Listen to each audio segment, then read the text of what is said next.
Shalom, selamat pagi adik-adik. Apa kabar adik-adik hari ini? Senang rasanya kakak bisa bertemu lagi dengan adik-adik sekolah minggu yang manis. Kakak berdoa semoga adik-adik semuanya di dalam keadaan yang baik ya, sehat dan diberkati oleh Tuhan. Adik-adik, untuk pertemuan kita hari ini, kita kembali mau mendengarkan firman Tuhan ya. Cerita-cerita yang terdapat di dalam Alkitab. Dan kita akan belajar dari cerita-cerita firman Tuhan tersebut. Mari adik-adik kita berdoa bersama-sama. Tuhan Yesus yang baik, terima kasih untuk kebaikan-Mu hari ini. Kami sangat bersyukur karena kami bisa bertemu lagi satu dengan yang lain dan belajar bersama-sama firman Tuhan. Tuhan Yesus, tolonglah kami. Di dalam nama Tuhan Yesus, kami sudah siap untuk mendengarkan firman Tuhan. Haleluya, amin. Baiklah adik-adik, mari kita membuka Alkitab kita di dalam kitab 2 Raja-Raja pasal yang kedua ayat 1 sampai ayat yang ke-18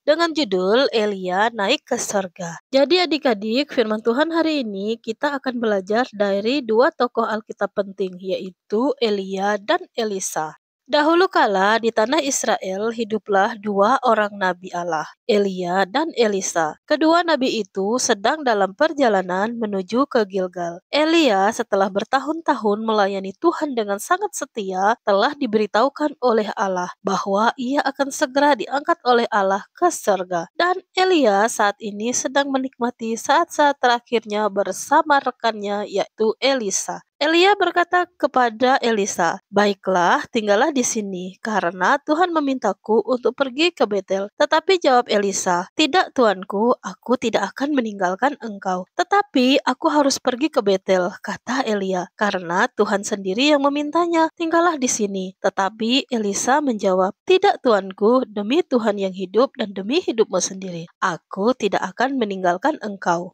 Elisa dan Elia akhirnya melanjutkan perjalanan mereka ke Betel. Sesampainya mereka di sana, serombongan nabi datang menghampiri mereka. Elisa panggil mereka, "Tahukah engkau bahwa Tuhan akan mengambil tuanmu hari ini?" "Shh, diamlah, aku juga tahu," kata Elisa. Kemudian Elia berkata, "Sekarang kita sudah sampai di Betel, Elisa. Tinggallah engkau di sini sementara aku akan melanjutkan perjalananku ke Yeriko." Namun Elisa tidak mau menyerah. "Aku akan ikut denganmu," kata Elisa. Dan mereka pun melanjutkan perjalanan mereka ke Yeriko. Sesampainya di sana, kembali sekelompok nabi muda lainnya datang menemui mereka. Mereka juga memberitahukan Elisa hal yang sama, bahwa Elia akan terangkat naik ke sorga pada hari itu. Jawab Elisa kepada mereka, "Diamlah, aku juga tahu. Tolong jangan bicarakan itu sekarang." Sekali lagi Elia berkata kepada Elisa, "Aku mau pergi ke sungai Yordan sekarang." Elisa menjawab, "Demi Tuhan yang hidup dan demi hidupmu, aku tidak akan meninggalkan engkau." Maka mereka kembali melanjutkan perjalanan mereka ke tepi sungai Yordan. Setibanya mereka di tepi sungai Yordan itu, mereka berdiri sejenak. Elisa memandangi air yang dalam dan mengalir dengan deras, dan bertanya-tanya dalam hatinya, apakah yang akan Elia lakukan sekarang? Apakah mereka harus berenang untuk menyeberangi sungai Yordan itu?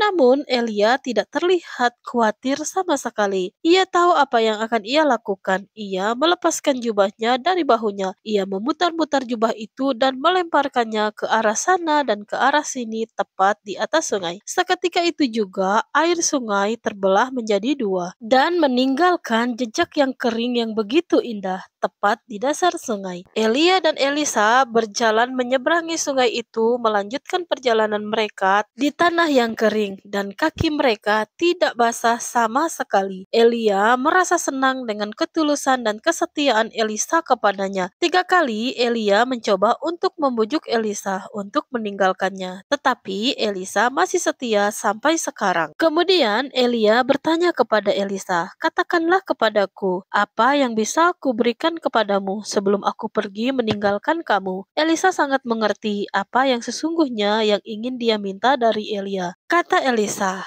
"Berikanlah kepadaku 2 bagian dari rohmu." "Yang engkau minta adalah sesuatu yang sangat sulit," kata Elia. "Tetapi jika engkau dapat melihat aku ketika aku diangkat darimu, maka hal yang engkau minta itu akan menjadi milikmu," kata Elia lagi. "Jika tidak, maka yang kau minta tidak akan terjadi." Ketika mereka berjalan bersama-sama, tiba-tiba saja angin kencang bertiup dan di atas langit sebuah kereta kuda muncul. Kereta kuda itu datang mendekat dan Elisa bisa melihat api yang keluar dari kereta itu. Angin pun bertiup semakin kencang. Apa yang dilihat oleh Elisa sangat menakjubkan. Semakin mendekat kepadanya, memisahkan antara ia dan Elia. Kereta itu membawa Elia naik semakin tinggi ke angkasa dan Elisa melihat dengan jelas bagaimana Elia pergi dari pandangannya semakin jauh. Elisa sangat sedih. "Bapakku, bapakku," kata Elisa. "Ia seperti pasukan Israel, tetapi sekarang ia telah pergi," kata Elisa lagi. Dan sesuatu jatuh dari kereta kuda berapi itu. Dan itu adalah jubah Elia.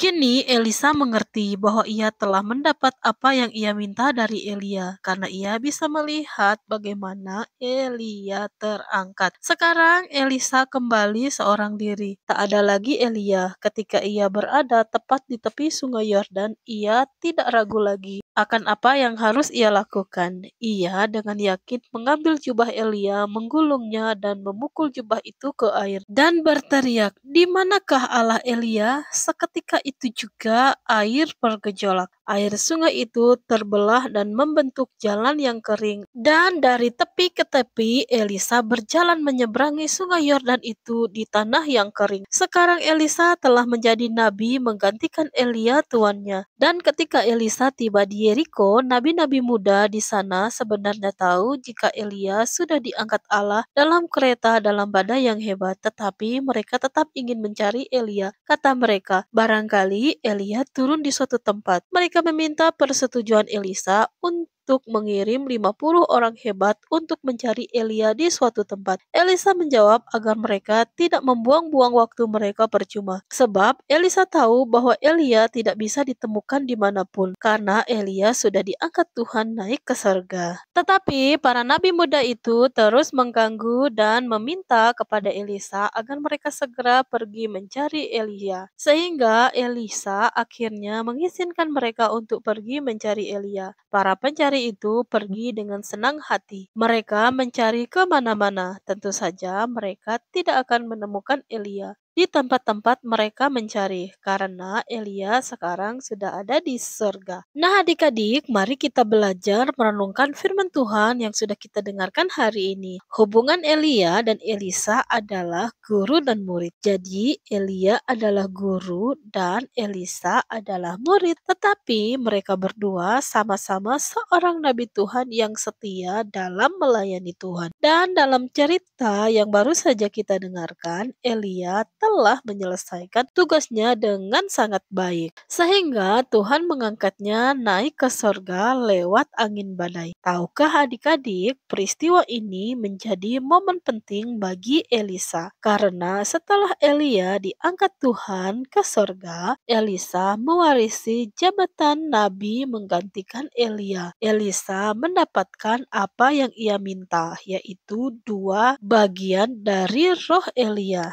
Jadi, pelajaran dari cerita kita hari ini adalah tentang kesetiaan, iman, dan bagaimana Allah memilih untuk mengangkat hambanya yang setia ke tempat yang lebih tinggi atau surga. Amin firman Tuhan, mari kita berdoa. Tuhan Yesus yang baik, terima kasih untuk firman Tuhan yang sudah kami dengarkan. Hari ini kami belajar dari firman Tuhan tentang kesetiaan dalam melayani Engkau. Biarlah Tuhan kami juga boleh setia sama seperti Elia dan Elisa. Dalam nama Tuhan Yesus Kristus kami sudah berdoa. Haleluya. Amin.